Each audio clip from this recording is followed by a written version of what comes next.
when I was 10, around 10 or 11, my grandpa John Trammell broke his leg. And so he was home and not working. And so my parents were on a job in Watsonville, and they came home to visit. And they left me, Mama left me with my grandma, Mary Jane, to be a helper. And so it was the end of the school year. And so Mama sent money to buy me a new dress for the end of the school year, because I always got to do the maple and stuff. And so anyway, it came time and I decided I don't want to go to that.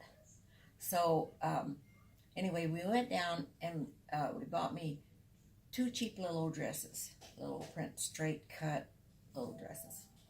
But then I didn't go. So then when I stayed home and helped my grandma.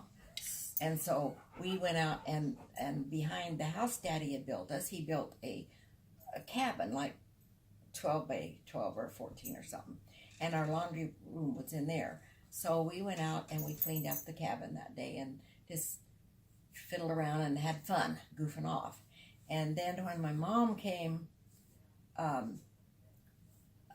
when they came down and I hadn't worn my new dresses, she says, no, you're not having those dresses. So we took them back to whatever little store we'd bought them at in Avenel.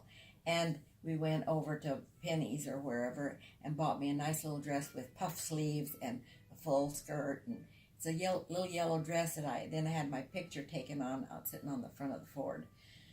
But it was a full dress. The others were skimpy little cheap straight things.